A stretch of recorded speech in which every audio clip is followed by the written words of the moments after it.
خیبر پختونخوا کے مختلف اضلاع میں پاک فوج کا سرچ اور آپریشن جاری ہے۔ متاثرہ علاقوں میں راشن و امداد کی تقسیم بھی جاری ہے۔ کور آف انجینئرز کے دستے ٹوٹے پلوں اور بند سڑکوں کو کھولنے میں مصروف ہیں۔ پاک فوج کی امدادی سرگرمیوں کا حوالہ اس رپورٹ میں دیکھیے۔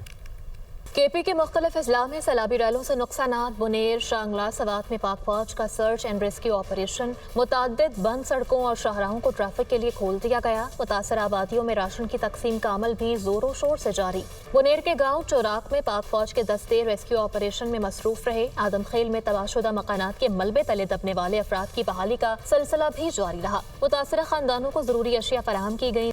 بنیر کے مقامی لوگوں نے ریلیف آپریشن پر پاک فوج کا شکریہ ادا کیا۔ کہا پاک فوج ہر جگہ ہماری مدد کے لیے تیار کھڑی ہے۔ موسم کی خرابی کے باوجود پاک فوج کے ہیلی کاپٹر بھی ریسکیو مشن میں مصروف ہیں۔ ہیلی سروس کے ذریعے متاثرہ علاقوں میں ضروری امدادی سامان اور راشن پہنچایا جا رہا ہے۔ پاک فوج کے ڈاکٹرز نے متاثرہ علاقوں میں فری میڈیکل کیمپ بھی قائم کر دیے۔ مانسہرہ، نیلبان اور بٹگرام کے سیلاب زدہ علاقوں میں بھی پاک فوج کی امدادی کارروائیاں جاری ہیں۔ خراب راستے کی وجہ سے ریلیف ٹیم کو 8 کلومیٹر کا فاصلہ پیدل طے کر کے متاثرہ علاقے تک پہنچنا پڑا۔ باجوڑ میں سیلاب سے متاثرہ 4 پل کی بحالی کا کام ہنگامی بنیادوں پر جاری ہے۔ پاک فوج کے انجینئر کور نے ٹوٹے ہوئے پل کی بحالی کے لیے سامان پہنچا دیا۔ گلگت بلتستان میں پاک فوج اور سول انتظامیہ نے محض 18 گھنٹے میں باغیچہ روڈ کو ٹریفک کے لیے بحال کر دیا۔ پل منہدم ہونے سے یہ سڑک بند ہو گئی تھی۔ آرمی چیف کی خصوصی ہدایت پر گلگت بلتستان کے گاؤں ٹیرو میں پاک فوج کی جانب سے فیلڈ ہاسپٹل قائم کر دیا گیا۔ پاک فوج کی انجینئرز کور نے شانگلہ کی بند سڑک کو بھی بحال کر دیا۔